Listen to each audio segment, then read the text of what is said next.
And welcome to another episode of the Spoiler Room. I am your host, Mark the Movie Man, and today this week you're getting 2 episodes, so all the more Spoiler Room. But tonight we're looking at a film that I had to talk about. I got some great crew members in to talk about this film, the latest Wolverine film called Logan. And tonight, to help me talk about this film, we have Mr. Cole Meredith is here tonight. Hello, Cole.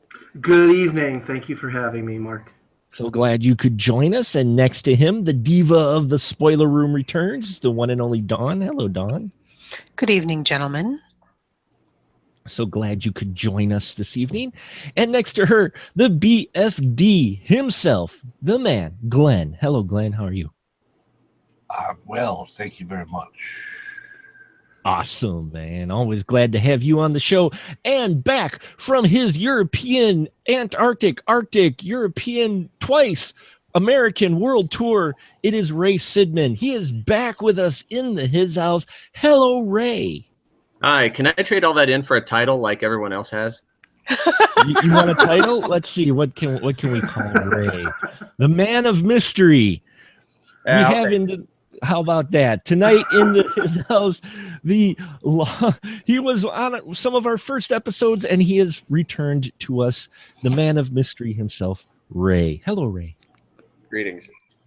How are you tonight? How are you tonight, Ray? I'm doing fine. Thank you. He's a man of few words. Glad to be here. But those words were count. Oh, sorry. Anyway, Batman flashback. Anyway, speaking of superhero films, we have Logan. It's set in the near future. A wary Logan cares for an alien Professor X in a hideout on the Mexican border. But Logan's attempts to hide from the world and his legacy are upended when a young mutant arrives, being pursued by dark forces. And they take this young mutant across America, more or less. Well, at least the width, not the length, and to get her to safety before the dark forces take her and kill them. This is Wolverine film, supposed to be the last one, based very loosely, my understanding, on the Old Man Logan storyline. Glenn, how true is this to the Old Man Logan storyline? Do you know? Well, I haven't read that since it came out. Oh. I couldn't tell you. Oh, were there? I know it does change quite a bit. I do know that. I don't. Mm-hmm. There's not a lot that looked that was familiar from it. I mean, you have some similarities. I mean, in the fact that obviously the whole thing with Logan dying, he's getting old, he's not healing, stuff like that. That's all stuff from there. There weren't. I don't believe Professor X wasn't in the Old Man Logan. I believe. No, it was Hawkeye. Yeah, that's right. Well, that would have made things interesting. Ray, how about you? You also are a comic fanatic as well. Did you see the similarities with the story, or was it really loose? It was really loose. I mean, there's a road trip and there's Logan. That's about Old Man Logan's old. Yeah, but I mean, there's like a gang of Spawn from Bruce Banner. There's I don't remember what they're called, but it's basically the backwoods Hulk gang. And wow.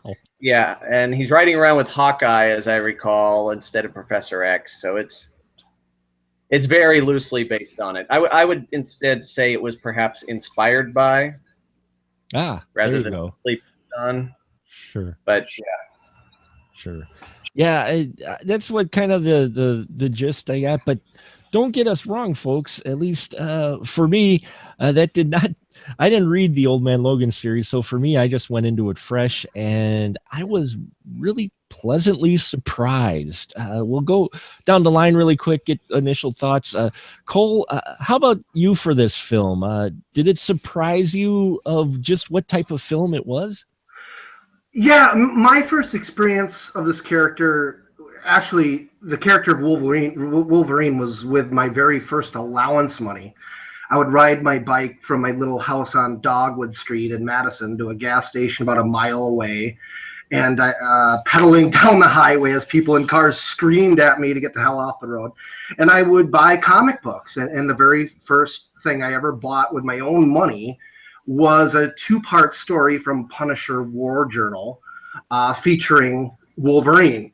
The two of them were going at each other for one reason or another. I don't remember. And a week or two later, I bought an issue of X-Men, which I still have around here somewhere, featuring a cover with Logan and a couple of other mutants like Colossus staring down a shotgun the size of an elephant leg. You know, big old cigar sticking out of his mouth and a sneer on his face, like cracking wise.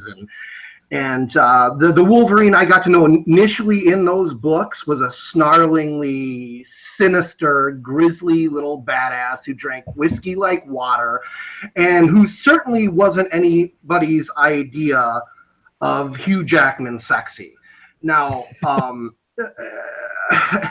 and I don't mean to put him down in any way. You know, as rad as most of the X-Men movies were, and there were some really great ones, and as cool and as genuine as Jackman's performance was, I really didn't get to see the character that I personally knew and loved on the big screen until Mangold's 2013 version of Wolverine. Just in the first like 20 or so minutes, that bearded maniac who isn't sexy at all, who has more in common with animals and wilderness than civilization, just a rage-filled, hairy beast who walks into a bar to avenge a poisoned bear and beats the hell out of a bunch of rednecks.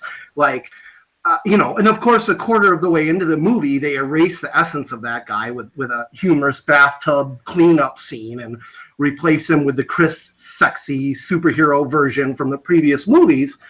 But still, in the first 20 minutes of Mangold's first Wolverine outing, that was Wolverine to me. And I didn't think I'd ever get to see a Hollywood version of the character that even came close to the Logan I fell in love with, you know, let alone in a hardcore R-rated version that contained more blood and jaw-dropping savagery than most of the Friday the 13th movies combined.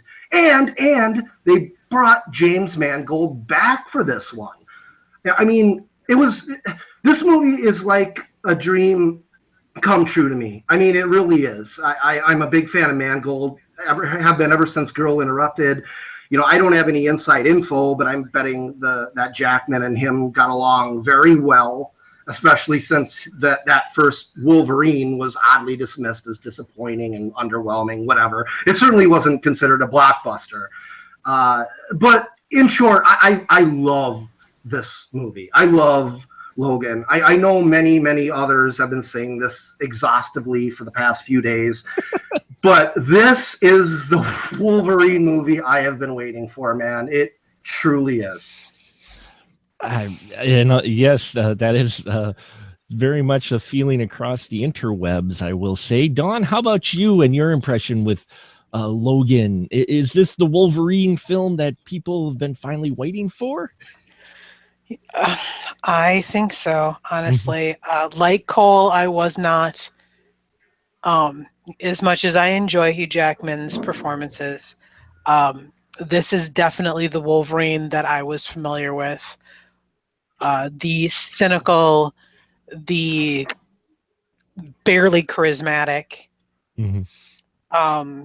grizzled, unlikable, and there are a few scenes in there that are very specifically touch on that. I'm an asshole and I'm going to continue to be an asshole, and oh, you think I'm soft? Well, fuck you! Slam the door in your face. Yeah. That is definitely the Wolverine that I wished we had through all the series, but this movie delivered. It was definitely a more intense and complex story with characters that I was impressed that they I wish they would have gotten into more aspects of the story. But as far as the background and exactly what happened, but I love the fact that they really went full bore with the characters in this. So yes, this is the Wolverine I wanted. And Ray, how about you? Is this a bit of surprise that they went really full Wolvie with this one? I don't know that I was surprised. Mm-hmm. I mean, I had greatly enjoyed both trailers. In fact, I thought the trailers were kind of clinics in how to do trailers. But that said, I started watching them, and I do not like the first Wolverine movie. I haven't watched it in years.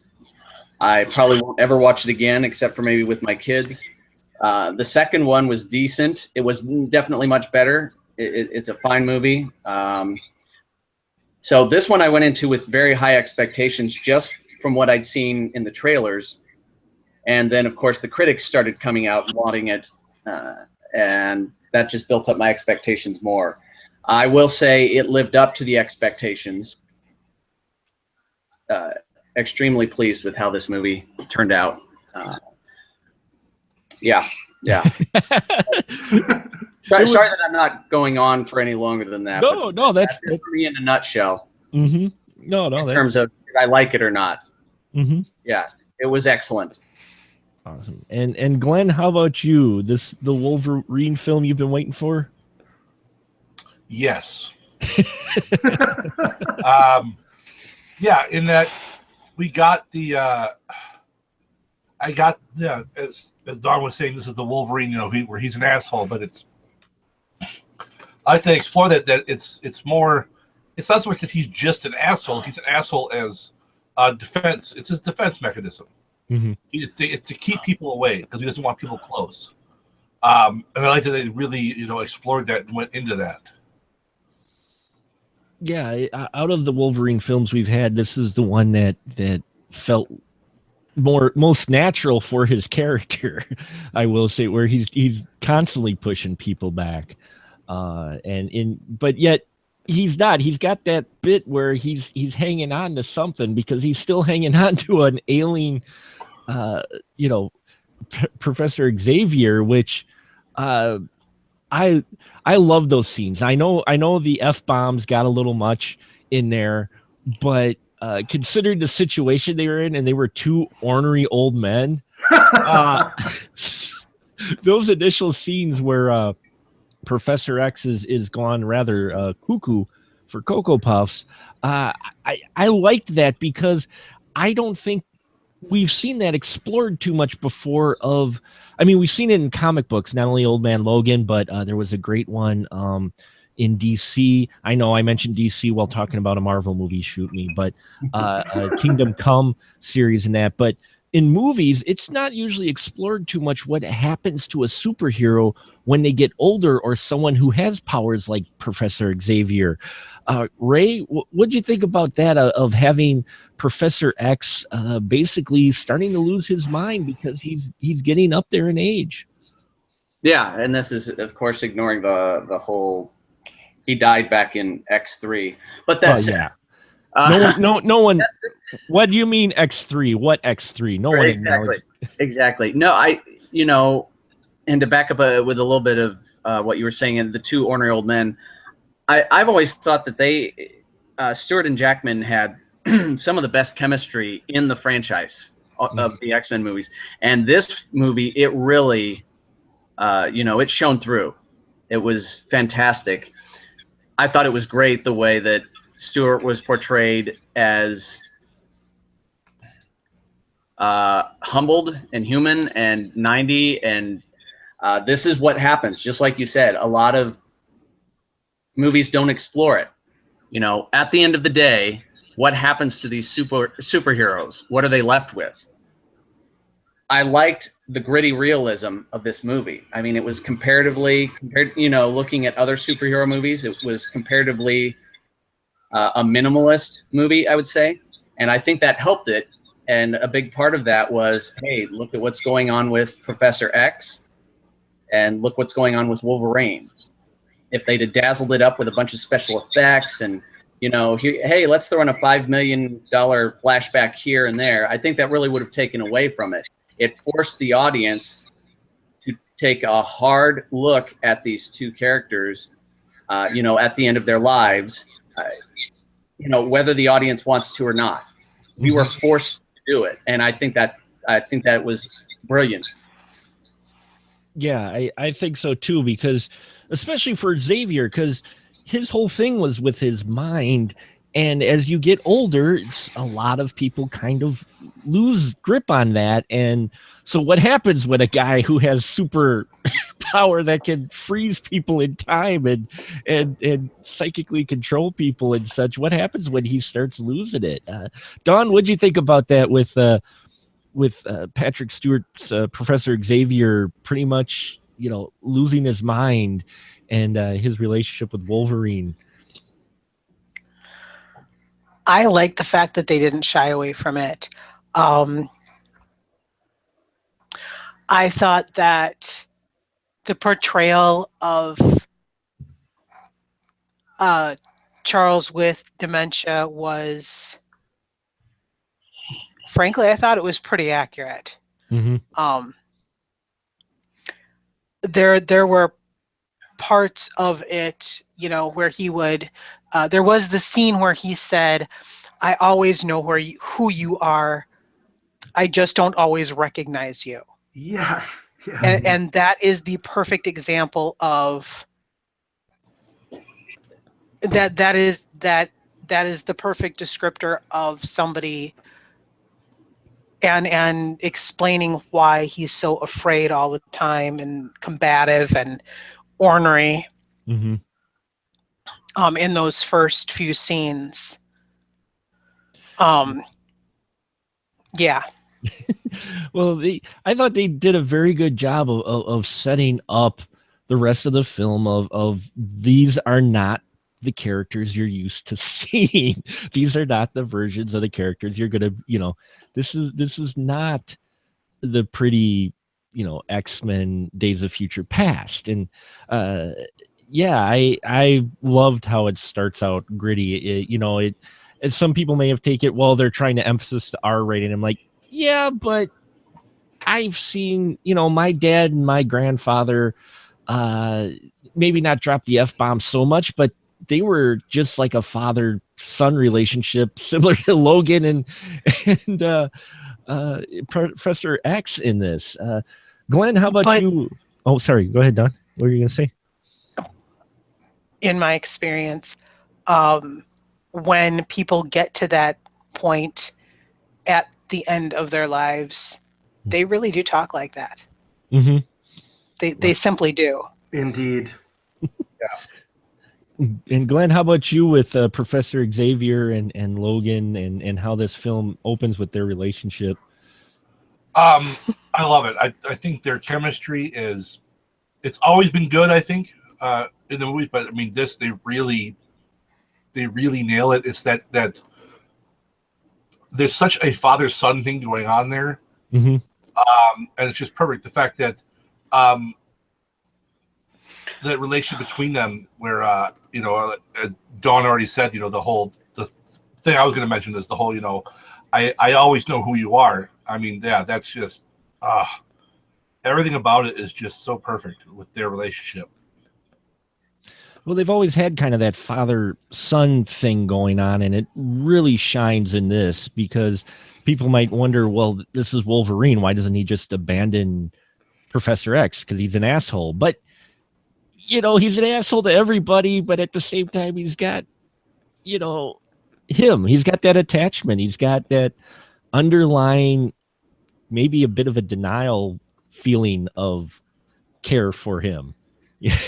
There's a lot of layers they bring to Logan in this that you haven't seen in many of the other films, I think. Cole, how about you and how this opened with these two? Well, I mean, it's hard to add on to what everybody said. I mean, Sure. Ray specifically said it just perfectly, Don and Glenn as well. I would just add, I guess, that not to bring up a sore spot, but I remember in Roger Ebert's review for the Wolverine Origins movie, which I actually did not hate. I like it more than a couple of the X-Men movies, actually. But he mentioned that how can you care for a hero who is invincible, who has absolutely no weaknesses? And I think Mangold's 2013 version started to build the way to changing that.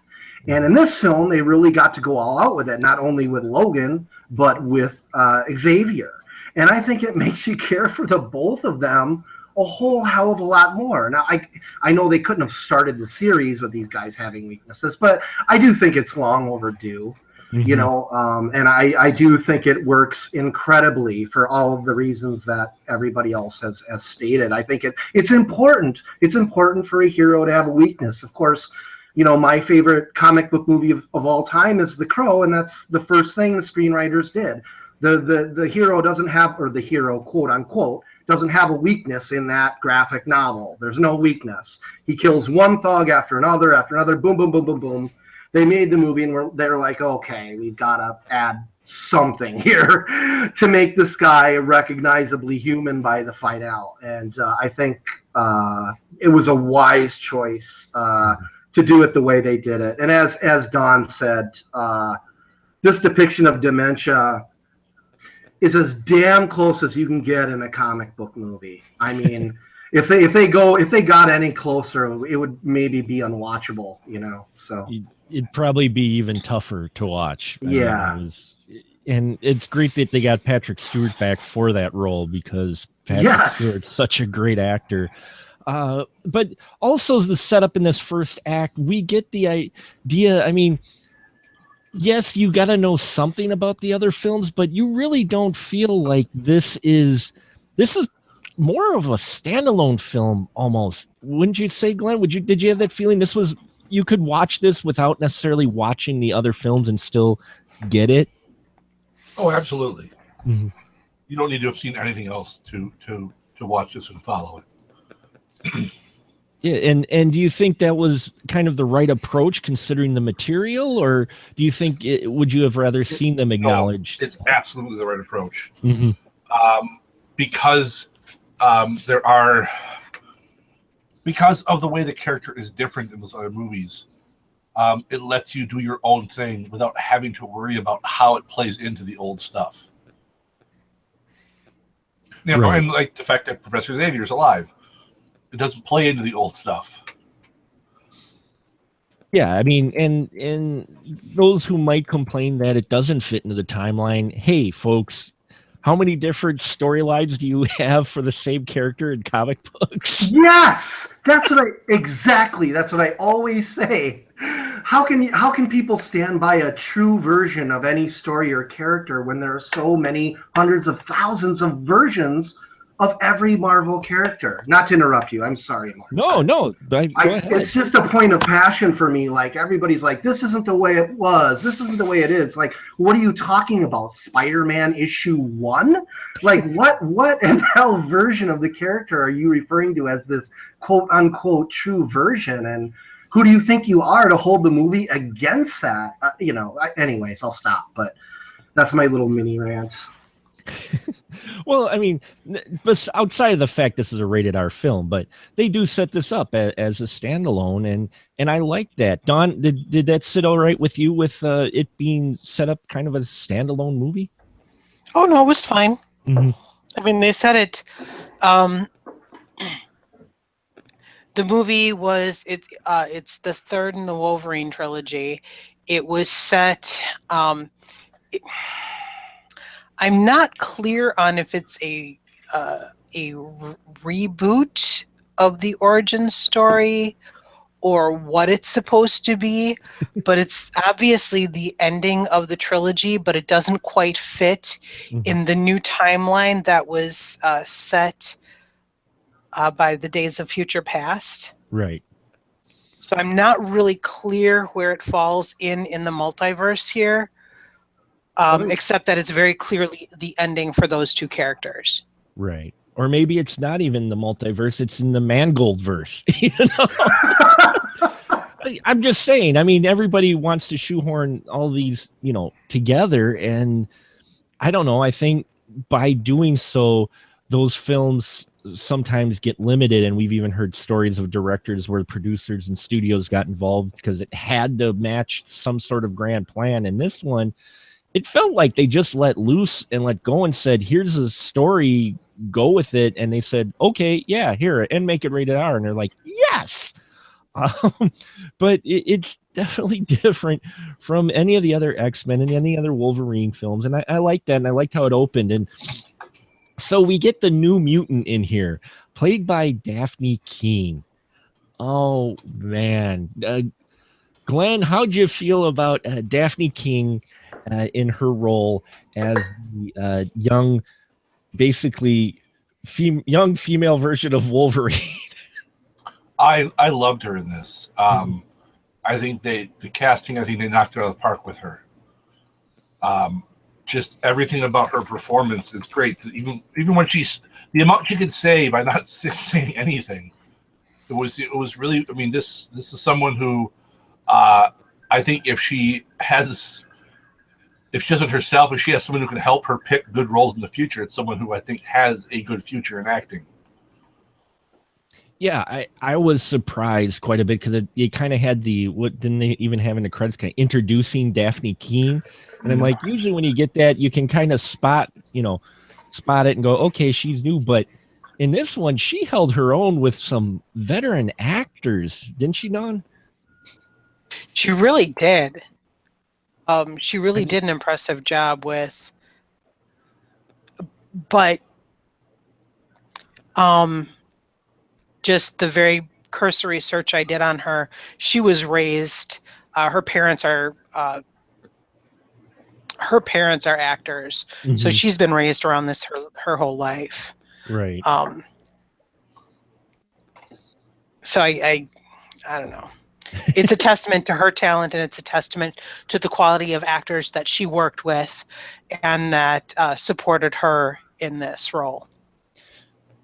Because it felt like they didn't hold back in their scenes with her. Like you can sometimes see if they don't want to, here it all just meshed really well, and she seemed to fit right in. She didn't seem like this was anything new at all to her, and I love some of those scenes between her and Logan. Particularly, it's not all gloom and blood and guts, folks. There is a rather humorous moment when she convinces him to take her to Colorado, which I love that discussion. Cole, how'd you feel about Daphne Keane? Oh man, fantastic! I didn't make many notes tonight because I love the movie so much, but I did make a note about her.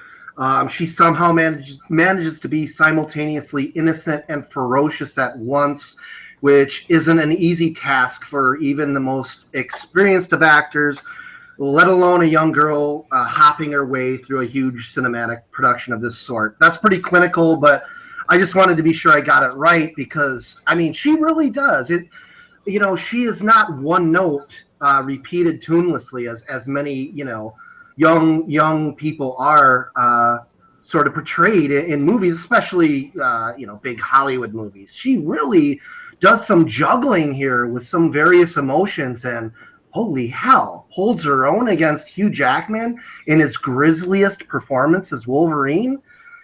Thumbs up, man. This kid did great. Like, wow, man. Wow. Ray, how about you? Anything to add with Daphne Keane? Did she surprise you?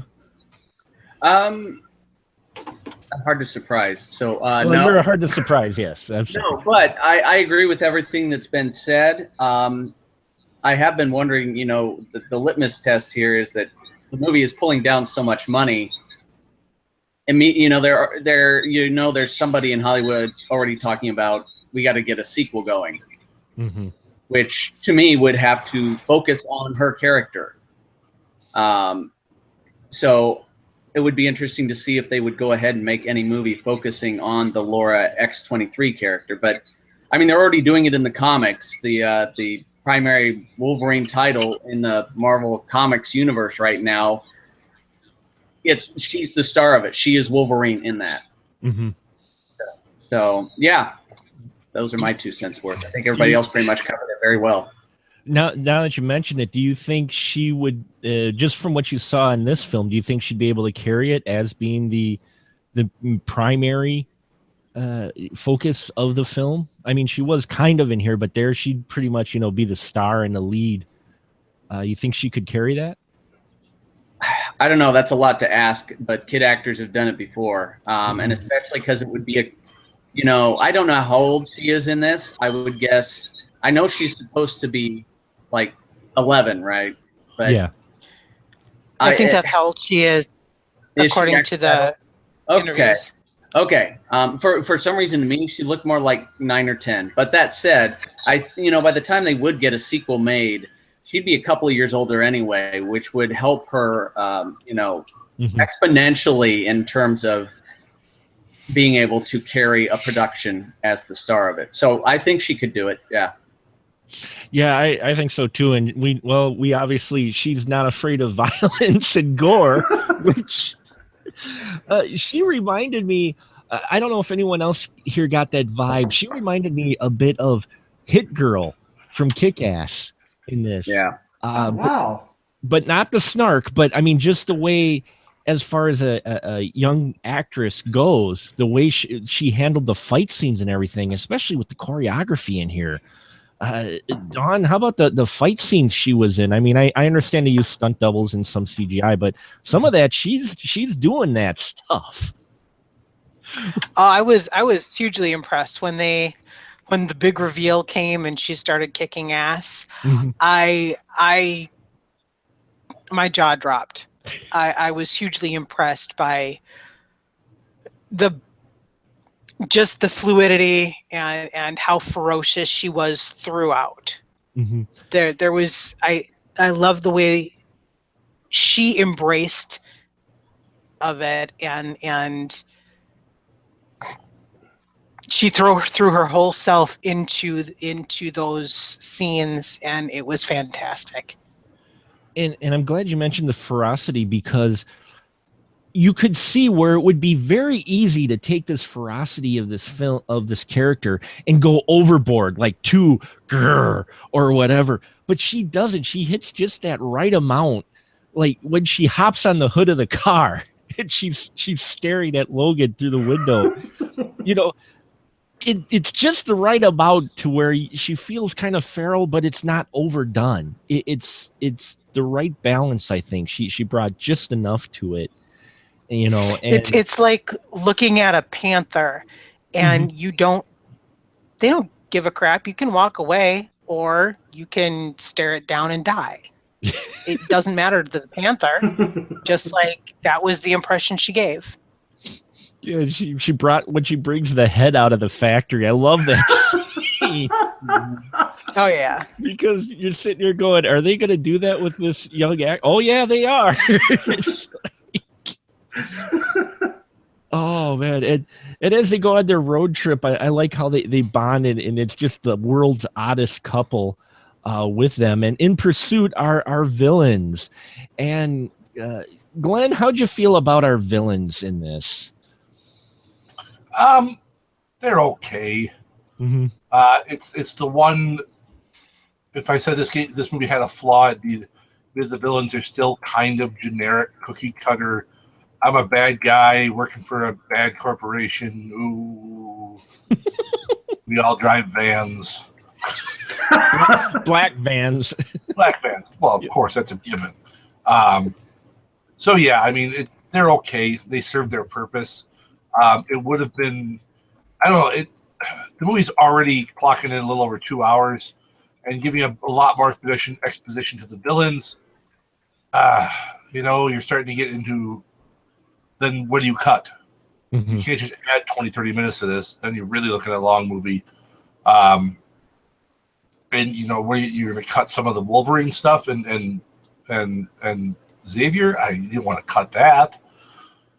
And just they serve their purpose, but they're nothing special.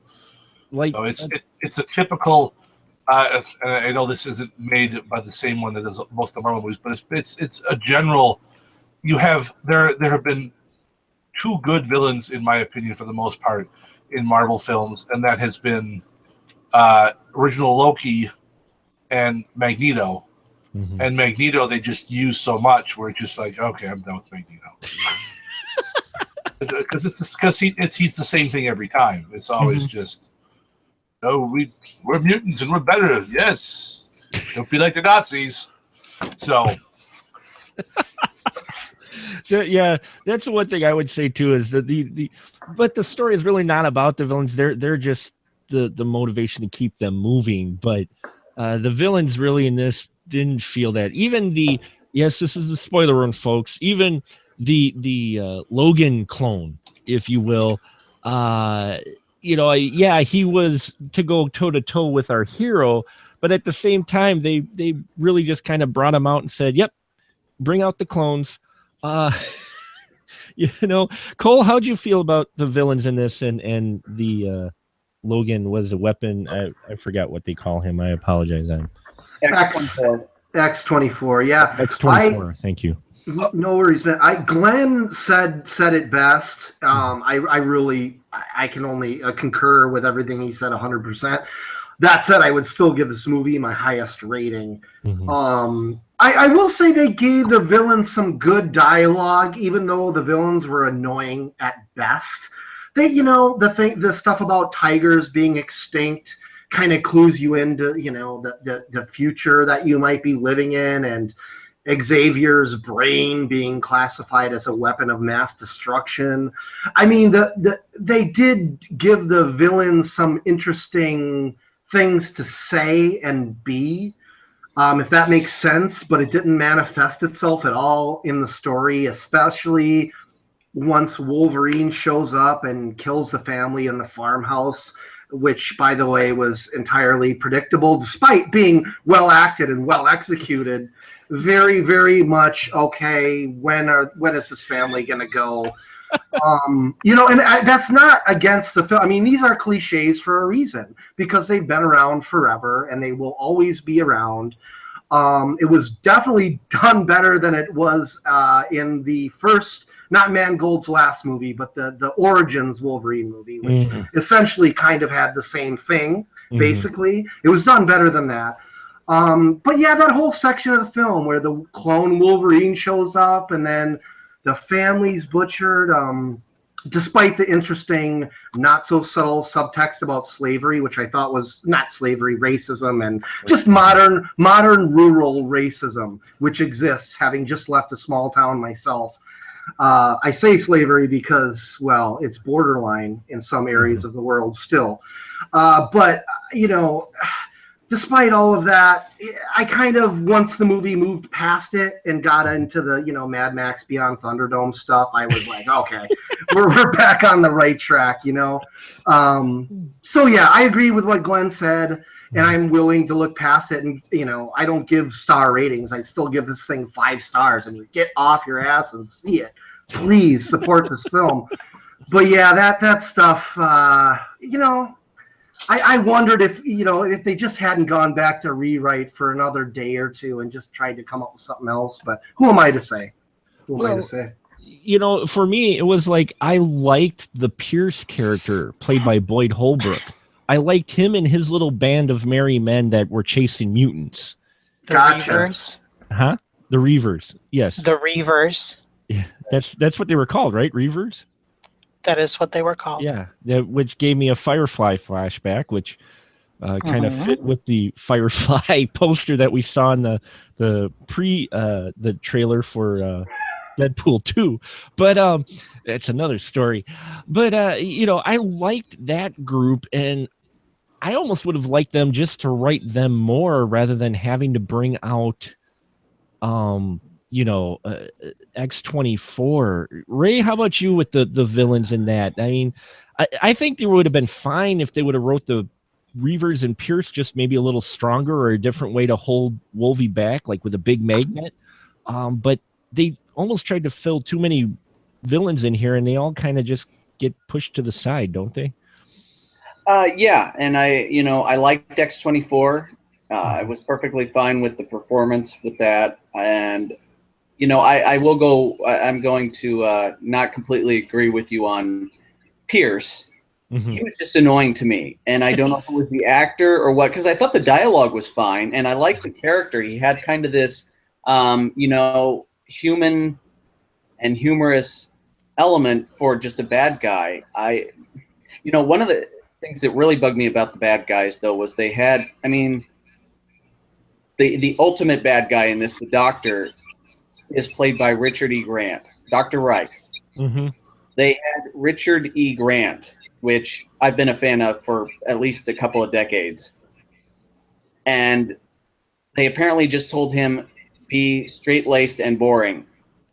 I know, right? Which why would you hire Richard E. Grant when you want straight-laced and boring? He is awesome. They should have let him cut loose on this character, and he was totally restrained. I was like, what a waste.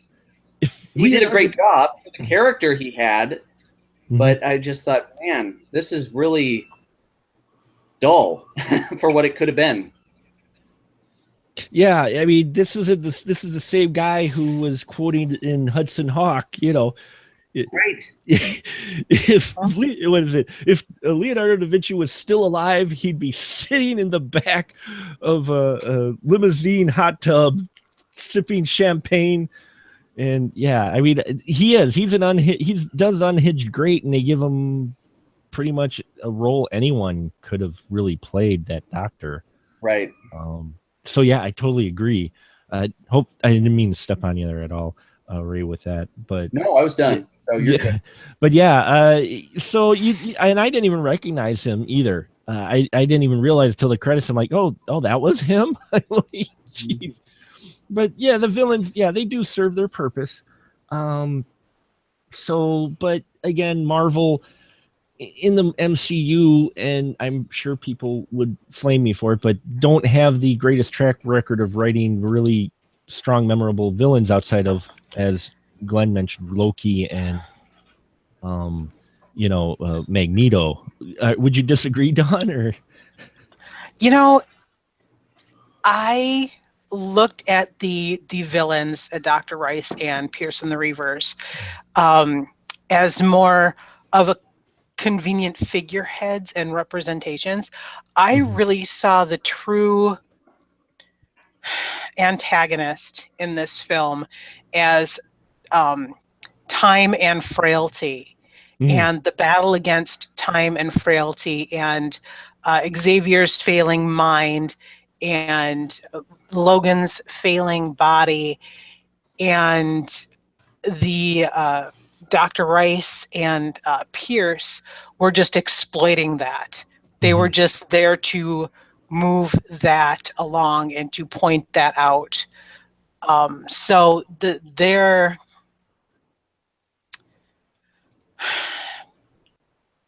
are they just the reminder of their age? Blah. Yeah, they're kind of not outstanding. Villainous didn't really bother me too much because I didn't really see them as the true villains of the piece.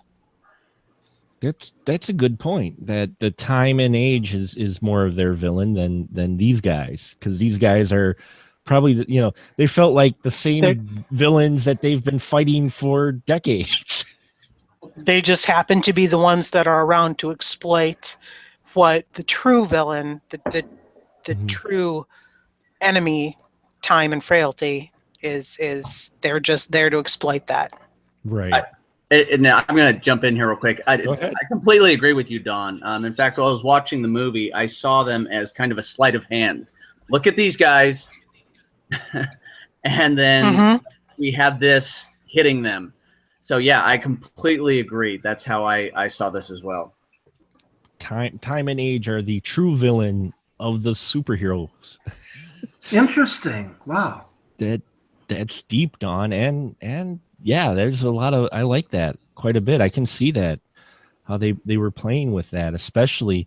And also, though, they also get a reminder of their youth with not only Laura, but her band of mutant kids that have been grown in a lab. I think they at least get that remembrance of what it was like to be young, but also the fact of that ain't us anymore. Yep.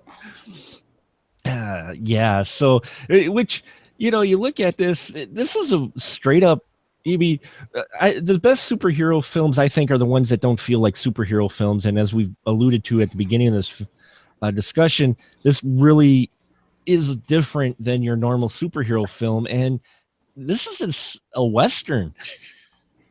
This is pretty much a Western. Wouldn't you say, Ray? Absolutely. Yeah. And it took clear influence from, to me, I saw the Sergio Leone Man with No Name trilogy in here. Yeah, it was.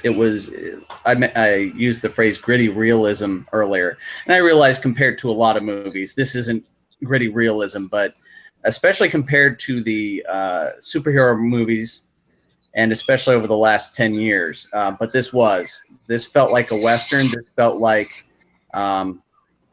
Sergio Leone's Westerns were inspired by the Kurosawa movies. And I'm watching this and I just got that vibe over and over throughout this movie. So I would absolutely agree. This is a Western, and they even threw in some of those motifs. There's a lot of barren desert, and a number of the themes from Westerns. The lone hero who doesn't necessarily want to be a lone hero. And there are those around the lone hero who are trying to help him and be his friend and want to get close to him, and he will never let them. So, yeah, I absolutely agree with you. Yeah, I just that's what I'm watching, and I'm like, oh man, this is hitting the Western tropes almost more than the superhero tropes. Yeah. And I dig a Western, and I'm not just saying that because the trailers use Johnny Cash, though any movie trailer ever is better with a Johnny Cash song.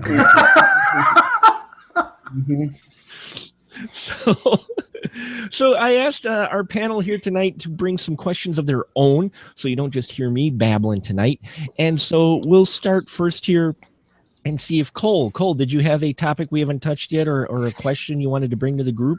Oh, sure, man. I know this is an obvious question. I guess the one that came immediately to head would be, do you think this could have worked as a PG-13 movie with the same emotional content and the same characters and the same take, with about 2 minutes of gore edited out? Do you think it could have worked?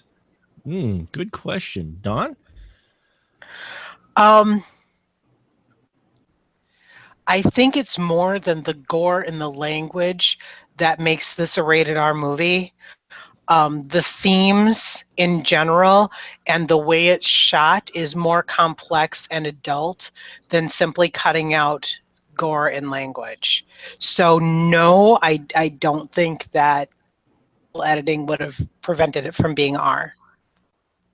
Glenn, how about you? Would you agree with Dawn? Yeah, pretty much. Yeah. You don't. You think it wouldn't quite work with a PG-13? Not in any way the same as it is. And I know I've heard people complain. It's like, oh, they just threw in a whole bunch of F-bombs to get the R rating. I'm like, no. If you watch past the first, yeah, if you only watch the first 5 minutes, sure. But I'm sorry, having an 11-year-old walking out of a building carrying someone's head, you're starting to get towards R rating there. Yeah, you are. I totally agree. Ray, how about you? Yeah, I completely agree. I think Dawn and then Glenn covered it. There's too much thematically here. I mean, a PG-13 movie with such a dark focus on dementia and the eponymous Logan dying.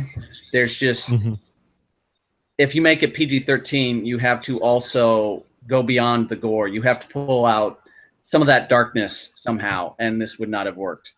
So well, and it'd it'd be subject matter that would not touch, and no offense to those out there. I know some teens, including my own, are understanding of the world maybe a little better, but those themes would be lost on your demograph of making it PG-13, because at age 13 to 18, well, till 13 to say 30, you're pretty immortal.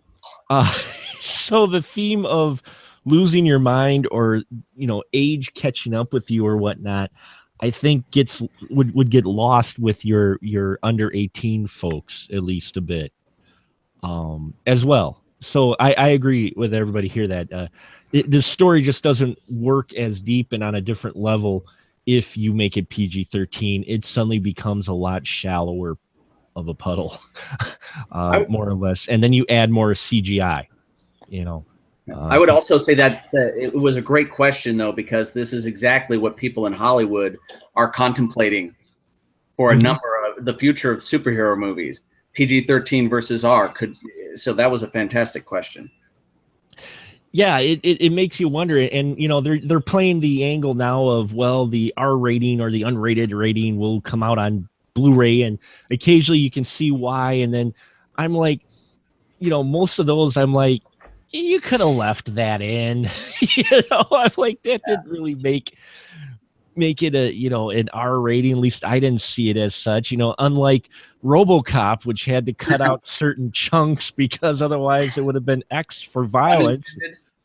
And then once you see those scenes, you realize why they were cut out. Yeah. Mm-hmm. So it's interesting, and I'm hoping that R rating that this got, and the success that this had and Deadpool had as well, might open their eyes to doing more mature superhero films, or doing a balance. I'm fine with them every year coming out with one R-rated superhero film. That's fine by me.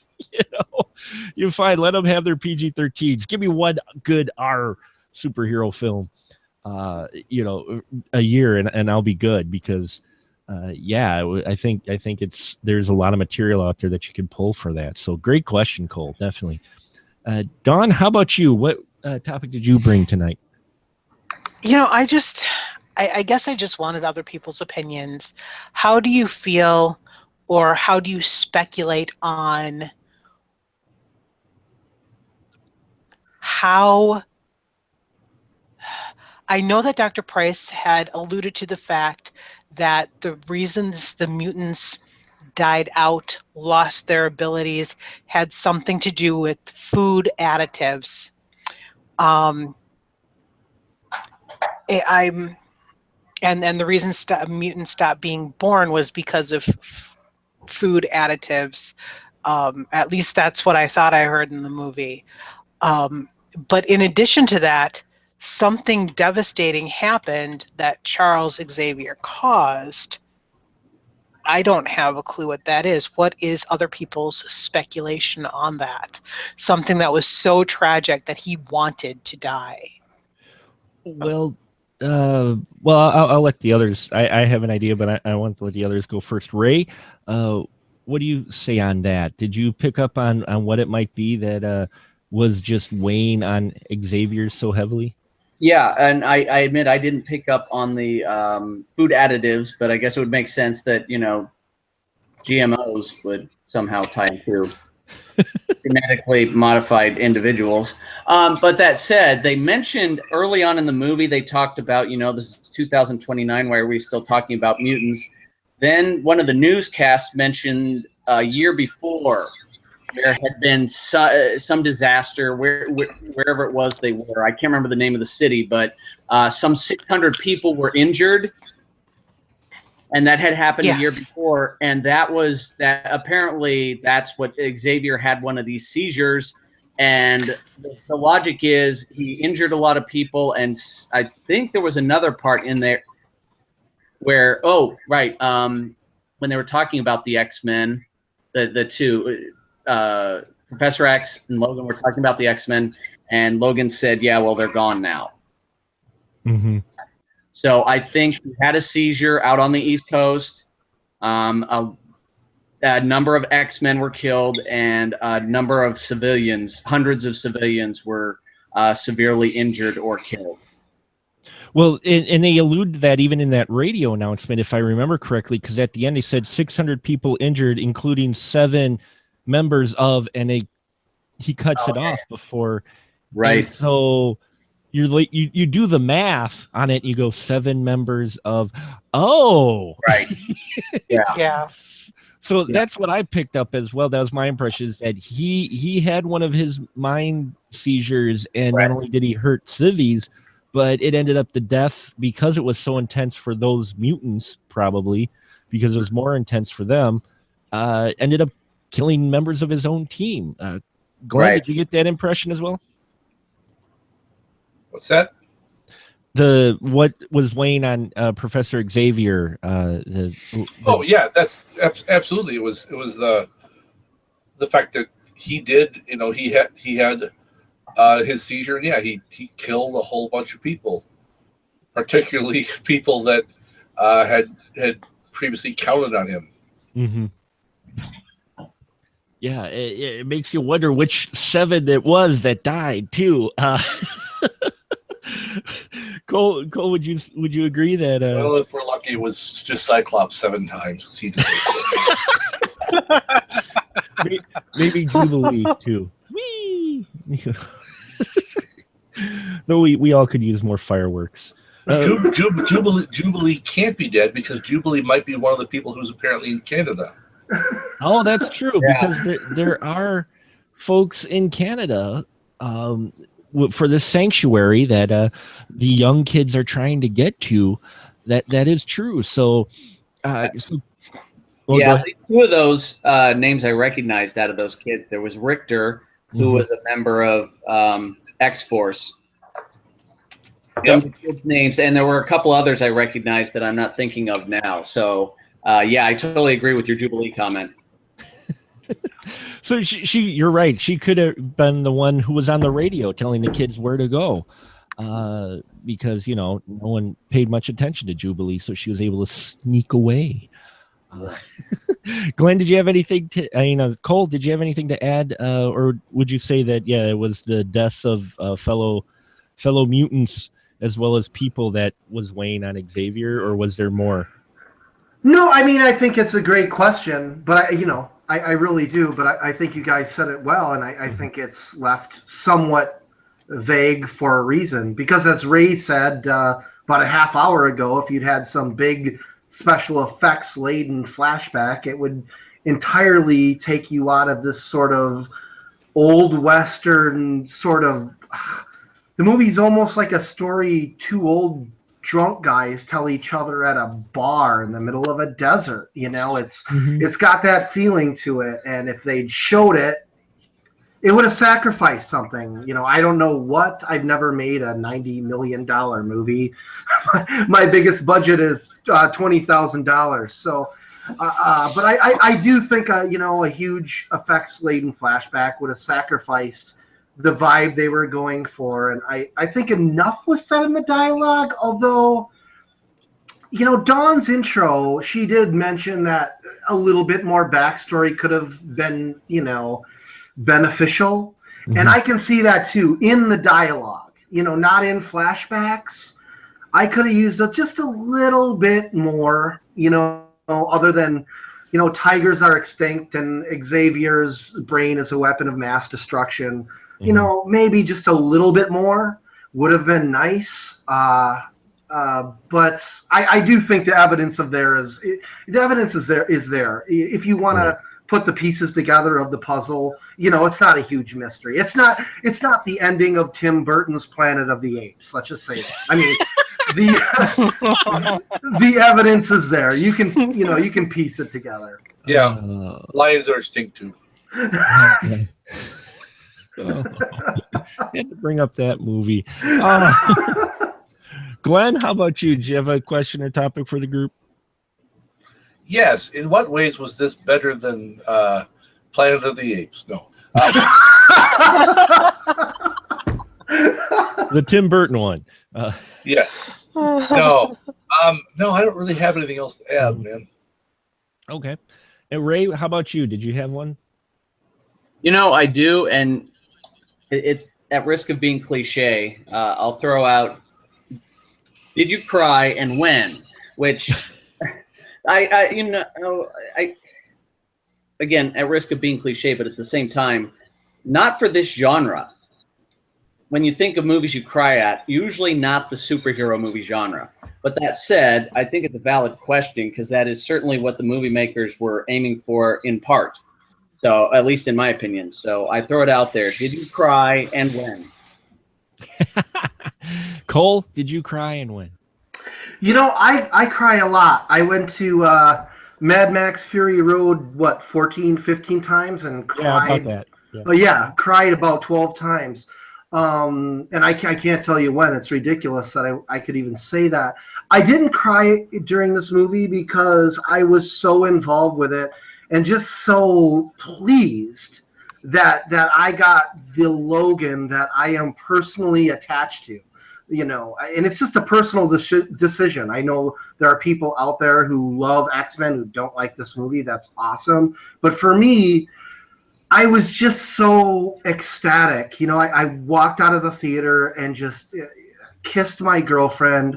I was just so happy that this movie got made with the director I wanted to make it, expanding on the themes that I thought were so great about the last Wolverine movie that the lead actor and the director had made together. I was so stoked. So I didn't cry. But I can tell you that there were grown men on my left and my right. Spoiler room, guys. When she takes that cross and obviously turns it into an X, there were grown men who were just shuddering and weeping. And of course, half the theater stayed for a post-credit scene. And I said, honey, let's just go. I know there's not going to be one because the movie was just that good. You know, I knew there wasn't going to be. That would have been the moment I cried. I'm sure I will once I grow into the movie more and once I realize it's not just some amazing fucking dream I had one night that this actually happened. But no, I didn't cry at this one, man. Sorry. Great question though, because lots of people were crying. I swear, grown men with beards were weeping around me. Glenn, how about you? Did you get misty at all during this film? Did I get misty at all? Yes. You did. When did you get misty? Awesome. When Wolverine says, I don't know the exact line, but this is what it feels like. Yeah. Mm-hmm. Yep. Like so this is what it feels like, whatever that was. Yeah. When he finally realized that sense of family. Right. Mm-hmm. See, I'm getting misty right now. And Don, how about you? Did you have any misty moments? Right away at the beginning, at Patrick Stewart's performance of Charles with the severe dementia. Mm-hmm. Watching him, I mean, it's a thing for me. It's what I do. So seeing that performance really hit me right away. And then when Laura started quoting Shane, Oh, yeah. that, she started talking and I was paying attention to what she was saying, but not really. And then I really focused on what she was saying and realized she was quoting Shane, and I got weepy. Yeah. And Ray, to your own question, when did you get weepy? I did. A couple of times. There at the end, like Glenn pointed out, when Logan says, so this is what it feels like, and the double, triple entendre within that. Yes. And then slightly when Professor X died. Just because, I mean, parts of this movie were very predictable. And I don't necessarily hold that against it. Parts of it had to be. But it was pretty obvious when Xavier was giving that final speech, whatever was about to happen, he was about to get killed. Yeah. So I was just like, oh damn. So yeah, it's X3 all over again. not nearly as potent. No. No, for me, I didn't cry, but I did feel the emotions when the X was done, when she came back, and yeah, when Xavier dies. And it's funny because we're all horror movie fans. Yes. And the minute he said, "Oh, this is probably one of the best nights I've had in a long time," or whatever he said, that basically was saying, dude, they're punching your ticket. Why do you have to say that? I'm like, I knew, Yup. I figured he was going to die. You just knew that when he started out with the dementia and doing the brain seizures, you knew he's going to have to die, just the way things normally play out like this. But I didn't quite know when. And when he's laying in the bed smiling and going, this is one of the best nights in a long time, I'm just like, ah. All right, let's set our clocks. And, and the fact that they had X-24 do it was a little more potent too, because he's actually looking at Logan's face. Basically, it's not Logan, but it's Logan's face as he gets killed. So that scene, the way he dies, was really kind of potent. And I didn't cry, but it did get an emotional reaction out of me, because I was just like, oh damn. And then yeah, when he died, it was and this is the spoiler room, folks. Here comes episode 7 from Star Wars, spoiler. It was the Han Solo kill. Yeah. It was very similar to Han Solo kill, where I didn't cry, partly because it was spoiled for me beforehand by some troll on the fucking internet. But oh shit, really? yeah. But besides man. that, but it still got the emotion. It still welled up the emotions inside. It was just one of those like, damn, like he's dead. In X3, it didn't feel quite like he was dead. It's like, okay, it's superhero film. In this one, I think all the deaths felt permanent, which adds to the potency of it, in all honesty. You didn't feel like they were going to do your standard superhero trope of, his hand comes out of the pile of rocks at the very end. Yeah, my daughter made that joke. I think it was my daughter, after we left the theater. She said she was waiting for his hand to shoot up from the grave. Well, what's funny with that is I sat there going, don't do it. Don't do it. But then part of me was going, it's okay if they do it. It's okay. Get more Wolverine then. And then the rest of me was going, no, the way this rest of this, just don't do it. Don't get his hand peeking out. I'm like, if you really want to write him back in, though, they set it up superhero style so they could bring him back. Let's put it that way. That's true. In some way, shape, or form. So. Well, it takes place in the future, so certainly, yeah, he could be in a present day film. Right. Yeah. I'm not saying I want that. I'm just saying, I mean, they could do that and it'd be fine, Well, you're playing with time, and as Legends of Tomorrow has shown, who gives a damn about timeline? Anyway, so we're going to wrap it up here tonight with this discussion of Logan. Now is the point where we have people go down the line and let you know where you can find them when they're not here, and also give their final thought on Logan. So let's start first with Ray. Why don't you give us your final feeling with Logan, and then if they can find you anywhere. Final thought on Logan, I would say it is, in my opinion, the best of the X movies. It is the best of the Marvel movies that I've seen so far, but I'm going to watch it a couple more times in the theater at least, and try to be more objective about it here in a couple of weeks. But right now, I love it. It's a superb movie in many ways: acting, directing, script, dialogue, just exceedingly well done. As for where people can find me, well, as you said, I'm the man of mystery, so this is pretty much where they can find me. He is the man of mystery. So you'll never know where Ray is. Who knows what evil lurks in the hearts of men? The Ray knows. And Glenn, your final thought with Logan, and where can they find you? I think this is the Wolverine movie that we've always wanted. Those who don't seem to realize it, I think they want too much out of life, and they should get used to disappointment. And you can find me at the B Movie Bunker on YouTube, or just find my stuff at guidedbunker.com, or follow me on Twitter at guidedbunker. Awesome. And Dawn? Final thoughts. I agree with Glenn. It's not for everybody. It's not for everybody. It should be for everybody. If you like Wolverine more than, appreciate the character more than wanting to see just fun comic booky cartoons.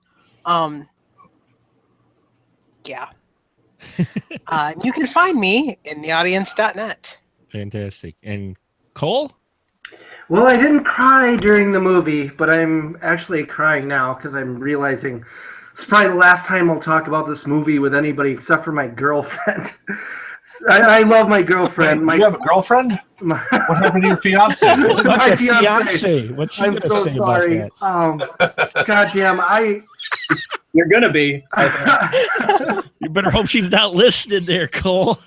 Oh, she will be. She listens to everything. I love this movie, and it's a shame my day job is movies, so I can't go to movies 14 times in a row anymore. But I'd like to watch this movie again and again, and I think it's an amazing accomplishment by everybody involved, and that's really all I have to say. I think it's a wonderful film, and if it is in fact Hugh Jackman's last turn as Wolverine, so be it.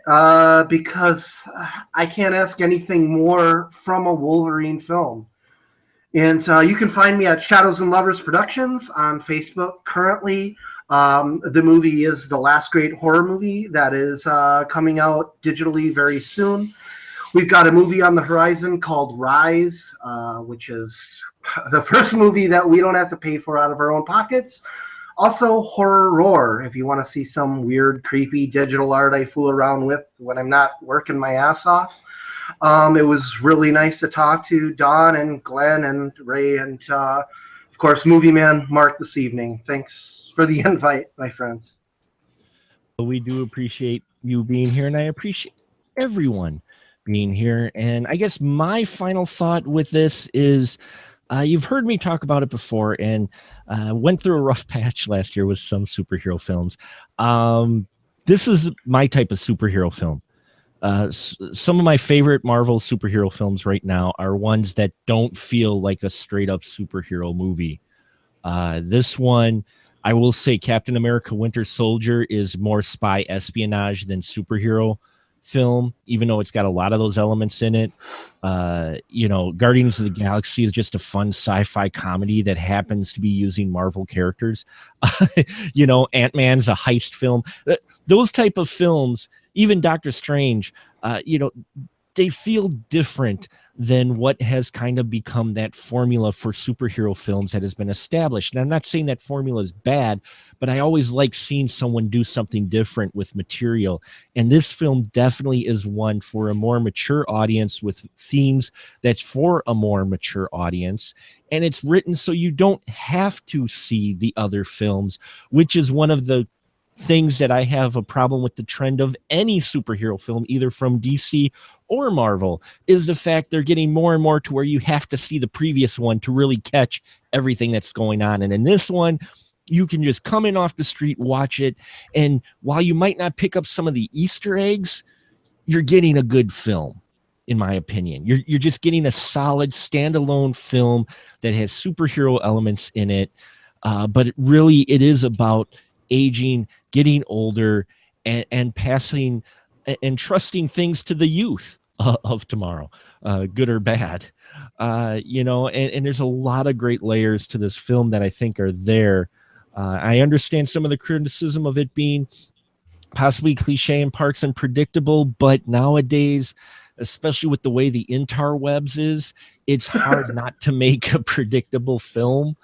But as long as I'm entertained and I came out with an emotional experience, that sits well with me. And this one, yeah, go see it, folks. Even if you're not into superhero films, if you're just looking for a good, mature film, then see this movie, because this is a good rated R movie, and we need support for good rated R movies, so we don't just keep getting crappy rated R movies. Yes. We show that, yes, once again, you can have a profitable film that has the letter R after rated in it. So that's my soapbox. You can catch everything here at specialmarkproductions.com for the spoiler room archive, the final cut episodes that I post there, as well as some other links. And we will have some stuff on Facebook soon. I'm changing some things up, so look for that there soon as well. So we appreciate every single one of you listening in. We've had a couple people listening tonight into our discussion. Thank you for sticking with us here on the YouTubes, or you can find us on the iTunes channel as well. Please subscribe and like us there too. And now say goodnight, everyone. Good night, friends and And fans. everyone.